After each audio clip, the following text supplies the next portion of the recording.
Chapter 11. The windmill comes to life. The following afternoon I began assembling the machine.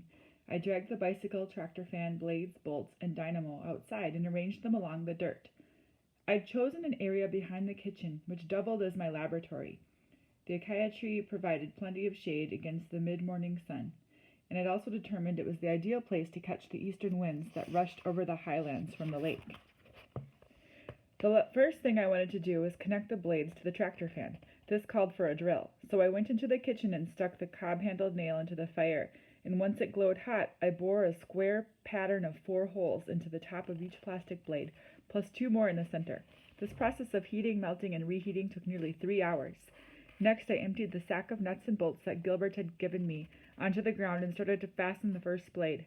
That's when I realized I'd forgotten the washers. I shouted, frustrated with myself. Well, I definitely needed washers to secure the bolts, so I spent the next hour collecting bottle caps outside Ofesi Boozing Center. Outside I had about 20. I hurried home, hammered them flat, and used a nail to poke a hole through the middles. Perfect. One by one, I drove bolts through each washer and tightened the nuts until all 4 blades were connected. Lastly, I wanted to make sure the blades were strong and wouldn't snap in a heavy wind. So I wired 3-foot bamboo reinforcements to each one, to where they acted like bones. Okay, now I said, let's have a look. I stood back to examine my work. From end to end, the wingspan of the blade stretched more than 8 feet, causing me to giggle with excitement. It was then that I noticed the compound was empty. My sisters were off running errands, and my father was attending a funeral in a nearby village. Besides my clicking and hammering, the only other noise was my mother humming to herself in the kitchen as she prepared a pot of beans for our supper. The privilege of privacy was mine, and I fell into deep concentration. The next thing was to figure out how to connect everything to the bicycle, which wasn't going to be easy. I started by steadying the blades atop 4 tall bricks, like how a mechanic puts a car on blocks, so I would have some room to work underneath. Then came the hard part. The bicycle was not only heavy, but cumbersome, especially with a giant shock absorber sticking out from the crankset.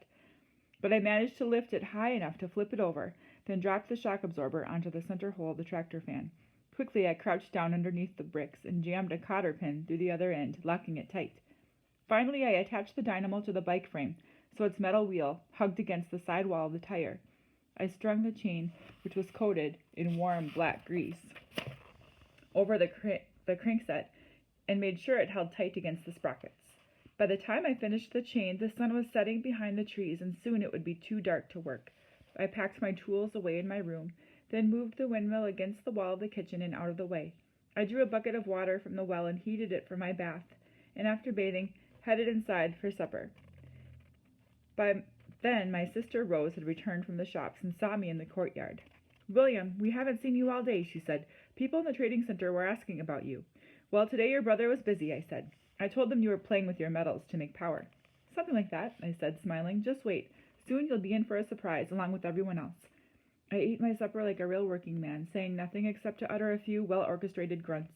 When I finished eating, I returned to my room, lay down in my bed, and was asleep in seconds. The following morning, I was awake at first light and ready to continue. My plan was to build a tall wooden tower for the windmill, but first I had to see if it even worked. For this, I needed something temporary, so I found a thick piece of bamboo, more than 6 inches wide, and bored a hole through the top, then drove the other end into the dirt. I finished just in time to see Jeffrey ride up on his bicycle from Tupumba. It happened to be his day off, and he was coming to visit me. "Hey, man, just in time," I said. "Is this the same project you are working on?" "Yeah, this is everything." "I'm glad you're here, friend. Help me lift this thing." We locked up the bicycle wheel and chain to keep them from spinning, then carefully hoisted the machine onto the pole.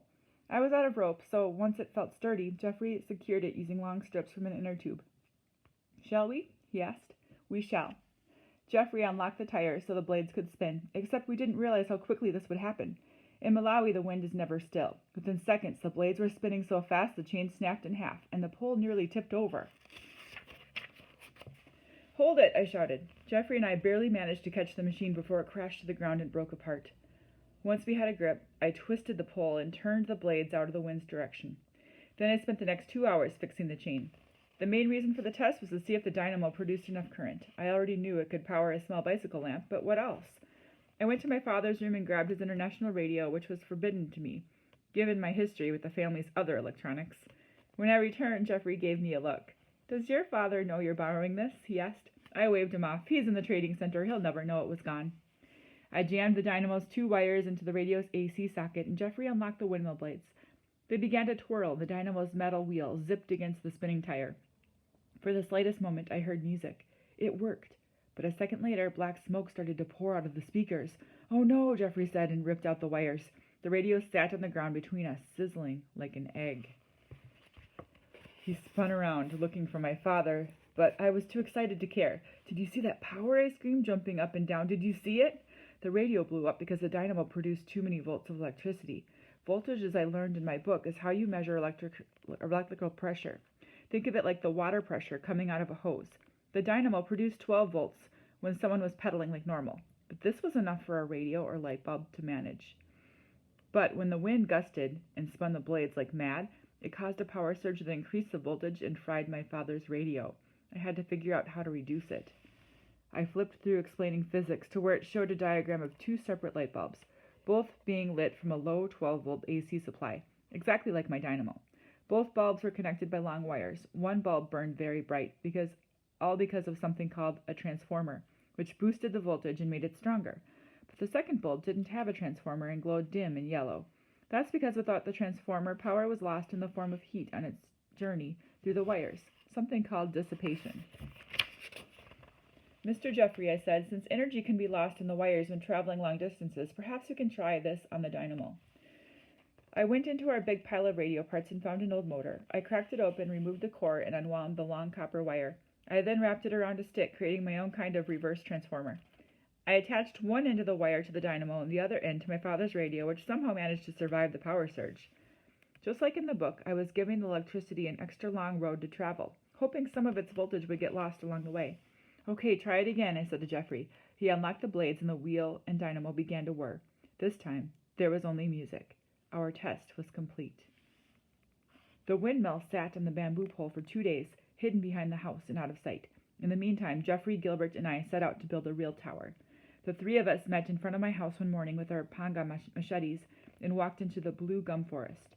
It was the same grove of trees where I had sought refuge from the bubblegum curse, where I had accepted Shabani's magic, only to be beaten that day in Dawa. And now it was where I went to build my ladder to science.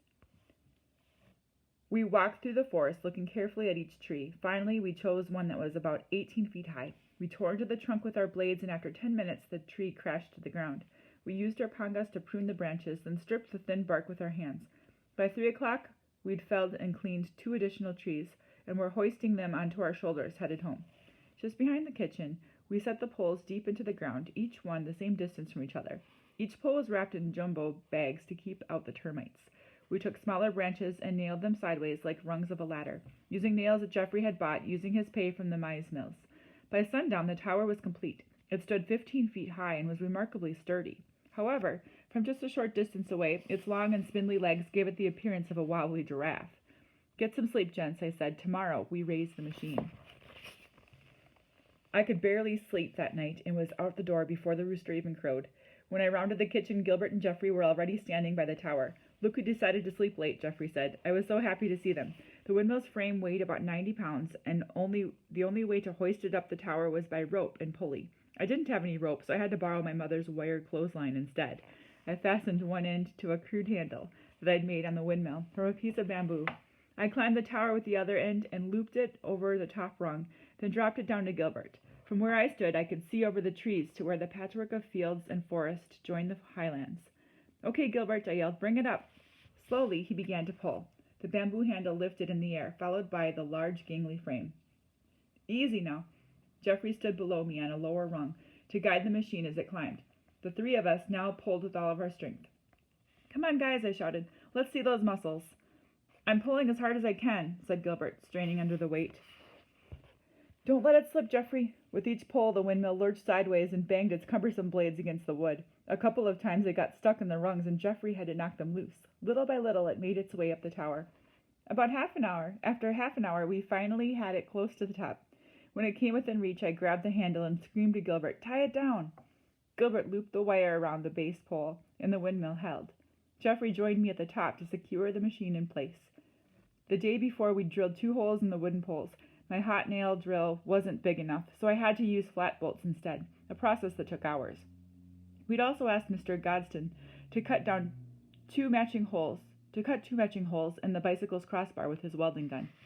Standing atop the tower, Jeffrey fished the nuts and bolts from his pocket, while I held the frame and tried to align the holes. I could feel it slipping. "Hurry, this thing is heavy," I said.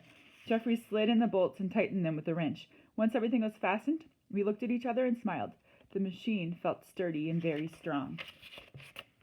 While Jeffrey made his way down the tower, I remained atop my perch to take in the scenery. To the north I could see the iron sheet roofs of the trading center and the rows of brown huts that sat behind the market, and I admired the view. I noticed something strange.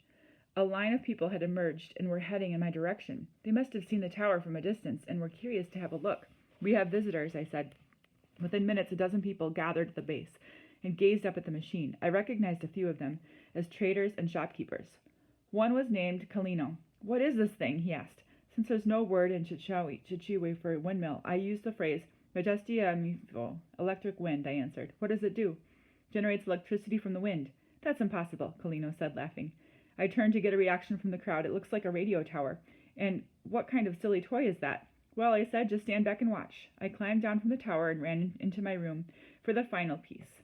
That morning I'd found a thick reed and cut a section about 10 inches long. I then wrapped a long copper wire around the base of the headlamp bulb and strung it through, creating a light socket. Holding the socket and bulb, I climbed the tower and connected their wires to the ones from the dynamo. As I worked, more and more people arrived, and I could hear their chatter. "What do you suppose he's doing now?" asked a farmer named Banda. "This is the masala for the scrapyard my children were talking about," another man answered. "Think about this, his poor mother." Peering out, I saw my parents and sisters at the back of the crowd. Their eyes were wide and their jaws hung slightly open, the way some soccer fans look when clustered around a radio. Except this time it was me who had the ball, with only seconds left on the clock. My hands trembled from nerves, but I was confident. I'd prepared for this moment for months. "Let's see how crazy this boy really is," I heard someone shout. A steady wind whistled through the tower, mixing the smells of chain grease and melted plastic. Even though the wheel remained locked, the machine groaned against the breeze, as if begging me to release it. I looked down at Gilbert and Jeffrey and nodded. "Here it goes," I thought.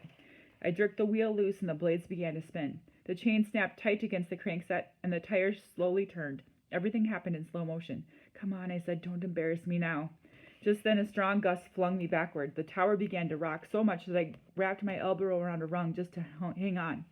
Inches above my head, the blades began to buzz like a set of angry propellers. I clutched the bulb, waiting for my miracle. Then it came. A flicker, a flash, then a burst of bright, magnificent light. My heart nearly exploded. "Look," someone shouted. "He's made light." "It's true what he said." A group of children pushed through the crowd. "Look how it spins. Let me see." I threw my hands into the air and shouted with joy, laughing so hard that I became dizzy. I held the bulb in triumph and addressed the unbelievers. "Electric wind," I shouted. "I told you I wasn't mad." One by one, the people began to cheer. They waved their hands and shouted, "Wichavina, well done." "You did it, William." That's right," I said, "and now I'm going bigger. Just wait and see." The crowd shouted questions, then gathered around Gilbert and Jeffrey, grilling them for details. Those two guys couldn't stop grinning. I stayed on the tower listening to the blades and taking in the scene. I finally came down when the bulb started to burn my hand. My wire wasn't long enough to use the bulb anywhere but the windmill. So late in the afternoon, I attached it to the top rung and left it. I was still so high from experiencing that I went to the trading center to burn off some energy and relish in the glory. Once I reached the market stalls, I looked back to the valley and saw the light still flickering through the heat waves. "What is that thing?" said a man nearby, clutching a sack of tomatoes. "It's catching the wind just like a helicopter." The tomato seller was my mother's friend Maggie. "Well, the owner is right here. Why don't you ask him?" "Is this true?" he said. "How is that possible?" I explained it to him the way I did everyone. "I still don't understand," he said. "I need to come see for myself." For the next month, about 30 people arrived each day to stare up at the light. "How did you manage such a thing?" they all asked. "Hard work and lots of research," I replied, trying not to sound too smug. Many of them were traveling businessmen from other districts. To them, the windmill became a kind of roadside attraction while passing through Wimbe. Other people came from outer villages with chickens and maize strapped to their bicycles. Women balancing sacks of flour in their heads stopped and spoke with my mother. "God has blessed you," one said. "You have a child who can perform wonders. You'll never complain about kerosene again." The men approached my father. "Your son made this?" "Yes." "Where did he get such ideas?" "From books." They teach this in school? No, he did this on his own. That month I helped clear the fields and prepare them for planting, working each day with joy in my heart. If I was in the fields near the windmill, I would pause in between swings of my hoe and just watch it spin. One night I was playing bow with Jeffrey and Gilbert near the barber shop when the lights went out from a power cut.